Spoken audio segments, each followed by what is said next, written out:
95% of golfers are struggling with this in their putting going into the season, and here's 3 things you can do to improve your putting to help you lower your scores as soon as you get into that golfing season. Hi guys, I'm Chris and welcome back to Get Good at Golf, and today we are talking putting and we're talking about how you can lower your handicap by making these 3 simple changes to make you have a positive outlook on your putting. So these simple things are down to setup and what we can do at your setup to make sure we're getting a consistent strike and a square club face, which is the main things we want to look at. If we're getting a consistent strike, then what we can do is we can get the ball coming off at the right speed and we can improve your pace, because pace is the biggest thing that I see from even low to high handicap golfers that's not consistent. We might hit one 5-foot pass, we might hit one 5-foot short, and that is bringing in the putts that nobody wants. They don't want this 5-foot putt for a par, for a bogey, for a double bogey. So we need to make sure that we get that strike more consistent, and that comes down to the posture that we set up at the golf ball. Then we need to look at what is going to help us square the face, and that is going to be something else that's set up that is overlooked time and time again, but is essential to us holding more putts. So the first thing is, when we talk about posture, is we see a lot of people a long way away from the ball. What that's going to do is get you making the toe of the putter in the air. We're already then not going to strike the putter in the middle. We're making it very hard for us to hit the centre of the face. We're much more likely going to hit the heel. If we hit the heel of that putter, that can come off quite dead, no real speed, doesn't reach the hole. So then what do we do? The next hole, all we do then is we hit it a little bit harder. I go longer back, we might catch a little bit closer towards the centre of the face, and that rockets 3-4 feet past the hole. So to get into the posture we want,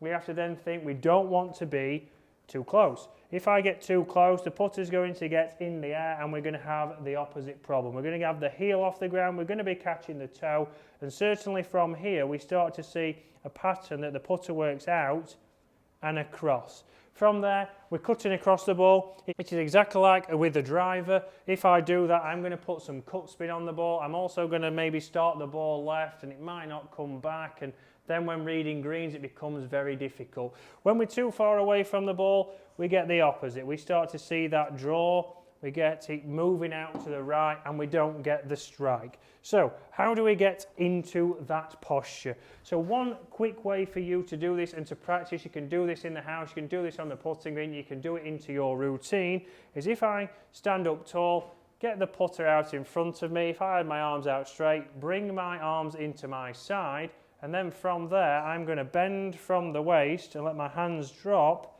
until I'm into this kind of position. You'll see if I draw a line up the shaft, it goes straight through my arms, and my arms are now connected to my chest. From there, I'm going to be able to generate, by turning my upper body, a much more consistent stroke. So that's going to encourage us to get a nice straight back, as they would say, but it's straight back on the arc, so we get a nice little arc on the way back.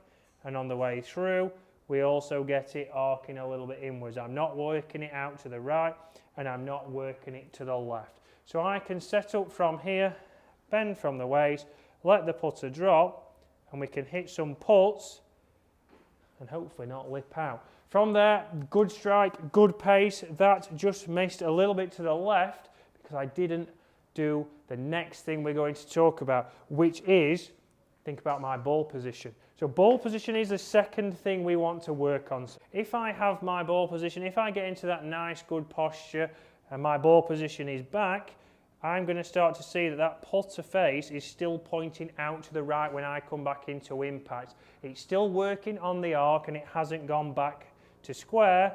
So nice and easy, I will push that putt out to the right. So if you're somebody who pushes your putts, start to think about where your ball position is. The next person, which I see a lot, and this is a little bit more common, is ball position. I've got into my good posture, ball positions forwards. This is my tendency, and I miss putts to the left. As a result, all we do from there is we try and adjust. So what we try and do then is we try and manipulate it. So I might have the ball position forwards, then we see a lot of people forward press, and they try and drive the ball into the hole. Sometimes it works. You go out there, you have 28 putts, you shoot a good score, you shoot under your handicap. The next time you go out there, you have 38 putts, you've had 10 more shots, and it's all been down to timing and getting that correct. So where does my ball position want to be? It doesn't want to be forwards, it doesn't want to be back. What we want to see is that my putter is in the centre of my stance. Putter's in the middle, and if I drew a line up this shaft, it would go through my belt buckle, through my belly button, and on this occasion, and probably at this time of year, through the zipper on your coat or on your jumper. From there, the ball position as a result is just in front of centre. So if I make a normal motion, my putter will arc back, it'll come back to the ball, be square underneath my sternum, which is in the centre of my stance, and then it will arc naturally on the way through. So if I do that now, we should be able to see, we hole, or another lip out, we start to hole more putts. So that's the second thing we want to look at. We've looked at getting into that posture from here, nice and consistent, and then we've worked on getting the putter in the middle of your stance. So what is the final thing we can do for you to hold more putts? It's not to do with your setup, it's not to do with your ball position, it's something you can do with the golf ball that's going to make it much easier to get you starting the golf ball online. So the third and final thing you can do is draw a line on your golf ball, which is going to help you aim the ball, not only do that, but also give you feedback on if your stroke is nice and neutral and why you might be missing putts.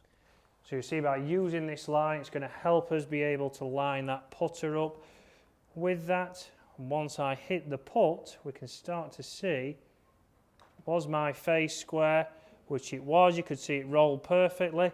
If it didn't have the classic bobble inside, we would have holed that putt. So guys, 3 quick checkpoints that you can do before the season starts to help you get into the correct posture, get your ball position correct, and then start lining the ball where you want to start it. If you can line the ball where you want to start it, you can start to see why you might be missing putts.